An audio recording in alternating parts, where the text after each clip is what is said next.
Polda Jambi mengungkap modus penipuan baru yang dilakukan seorang istri polisi bernama Wike Widiawati. Wanita 26 tahun tersebut telah ditetapkan sebagai tersangka dan dihadirkan dalam konferensi pers di Mapolda Jambi pada Senin, 10 Februari 2025. Tampak Wike Widiawati mengenakan baju tahanan oranye serta hijab hitam. Namun Wike Widiawati sempat rekam kamera tersenyum saat konferensi pers dan langsung menutup wajahnya dengan masker. Penyidik memastikan penyelidikan kasus ini terus berlanjut meski tersangka Wike merupakan istri anggota polisi bernama Irsan Sanjaya. Direktur Reserse Kriminal Umum Polda Jambi, Kombes Pol Manang menjelaskan tersangka melakukan penipuan dengan skema Ponzi dan modus gesek tunai fiktif di toko online. Aksi penipuan dengan jumlah korban 32 orang berlangsung sejak September 2024. Total kerugian yang dialami para korban sebesar 4,8 miliar rupiah. WW dijerat dengan pasal 378 dan pasal 379 KUHP tentang penipuan dan penggelapan. Selain itu, Polda Jambi berencana memeriksa pihak Shopee terkait kebijakan transaksi gesek tunai melalui platform mereka.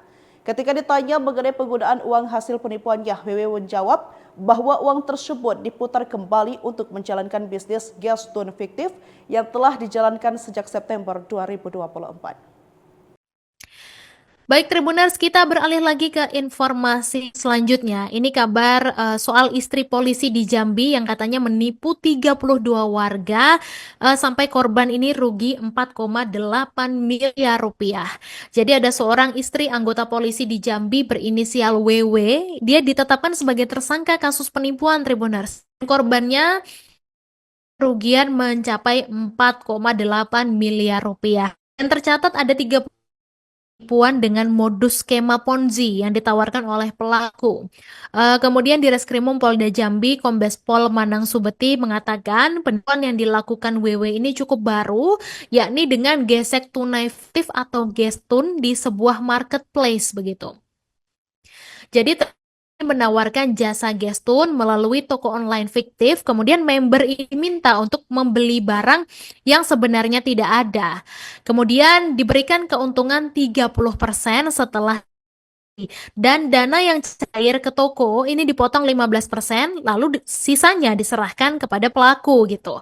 Dan Kombes Pol Manang ini menerangkan korban perhiasan emas senilai 10 juta rupiah di toko online dan korban ini kemudian mendapatkan cashback sebesar 3 juta rupiah yang uangnya didapat dari member yang tabung. Jadi sistemnya ini memang menggunakan skema Ponzi begitu ya. Kemudian korban yang tergiur dengan besaran cashback ini memberikan dana talangan ke pelaku yang menjadikan bunga 47% begitu. Kemudian kasus ini terungkap setelah skema Ponzi runtuh dan member baru ini tidak mendapat cashback dari barang yang dibeli. Kita akan menyelidiki kasus ini secara profesional meski pelaku ini adalah istri dari seorang polisi dan akibat perbuatannya pelaku dijerat dengan pasal tentang serta Kombes Pol Manang juga meminta warga yang menjadi korban penipuan WW untuk segera melapor begitu ya.